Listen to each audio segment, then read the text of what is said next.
তাহলে এই যে হাদিসটা ইমাম সুয়ুতি সহ অনেক উল্লেখ করেছেন, হাদিসটা শুদ্ধ। মান তাশাব্বাহা বিকাওমিন ফাহুয়া মিনহুম। যারা কোনো সম্প্রদায়ের লোকদের সদৃশ কোনো কিছু করে, তাদের কৃষ্টি কালচারকে অনুসরণ করে, নিজস্ব কৃষ্টি কালচার না। মুসলমানদের কথা বলা হচ্ছে। মুসলমানদের মধ্য থেকে যারা বিজাতীয় কিংবা অন্য জাতির কিংবা অন্য ধর্মের কোনো কৃষ্টি কালচারকে যারা অনুসরণ করে, তারা তাদের মধ্যেই অন্তর্ভুক্ত হবে। এটা কিন্তু ভয়ানক কথা।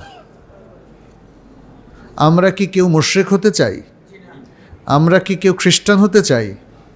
কিংবা অন্য যে কোনো পৌত্তলিক ধর্মের অনুসারী হতে চাই? তাহলে তাদের কৃষ্টি কালচারকে কেন আমরা আনব? ঈদ উৎসব তো ইসলামে আছে না? ইসলামের সাপ্তাহিক ঈদও আছে, জুমাবার। এই জুমার সালাত পড়ে আমাদের ঈদ। আমাদের কিন্তু ঈদ সালাতের মধ্যে, আর বাকিটা হচ্ছে রেগুলার প্রোগ্রাম। আপনি দেখেন ঈদুল আজহা, সেখানে সালাতুল ঈদ হচ্ছে ঈদের প্রথম পর্ব, দ্বিতীয় পর্ব হলো কোরবানি। আর ঈদুল ফিতর সেটা হলো সালাতুল ঈদ এবং তারপর একটু ভোজন বিলাস, তাই না? আমাদের ঈদ কিন্তু গানের হবে না, নাচের হবে না, বুঝতে পেরেছেন? যদি ঈদ উপলক্ষে এখন গানের নাচের আসর বসায়, এখন যদি ঈদ উপলক্ষে কেউ নাচ গানের আসর বসান, সেটা কি ইসলামিক হবে? হবে না। এই জন্য নববর্ষ পালনের যারা উদ্যোক্তা, আপনি গিয়ে দেখেন তারা সবই অনইসলামিক প্রোগ্রামই করছে।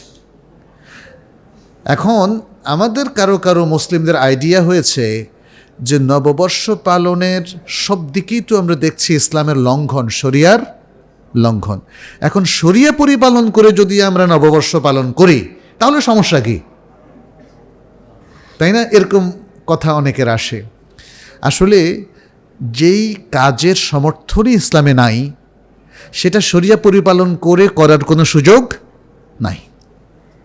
বাংলাদেশে আমরা দেখতে পাচ্ছি এখন অনেকেই হিজরি নববর্ষ পালন করছেন ঘটা করে।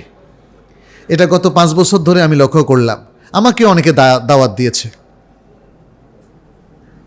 আমি বললাম, ভাই, হিজরি নববর্ষ পালন যদি জায়েজ হয়, তাহলে বাংলা কি ক্ষতি করলো? বাংলা তো আমার প্রাণের ভাষা, তাই না? আর আন্তর্জাতিক ভাষা হচ্ছে ইংরেজি। ইংরেজি নববর্ষ তো কোনো দোষ দেখি না, যদি হিজরি নববর্ষ পালন জায়েজ হয়। আসল কথা হচ্ছে, আমি যাদের কথা উল্লেখ করলাম, বিশ্ববিখ্যাত সকল মুফতি এবং ফিকহ কাউন্সিলগুলো, তারা বলছে নববর্ষ পালনের কোনো অনুমোদন এবং কোনো অনুমতি ইসলামে নাই। এমনকি সেটা যদি আমাদের ইসলামিক ক্যালেন্ডারও হয়, অর্থাৎ হিজরি সাল, তার নববর্ষ পালনও শরিয়া সম্মত নয়। ব্যাস, তাহলে আপনি আর অন্য প্রসঙ্গ আনার এখানে প্রয়োজন নাই।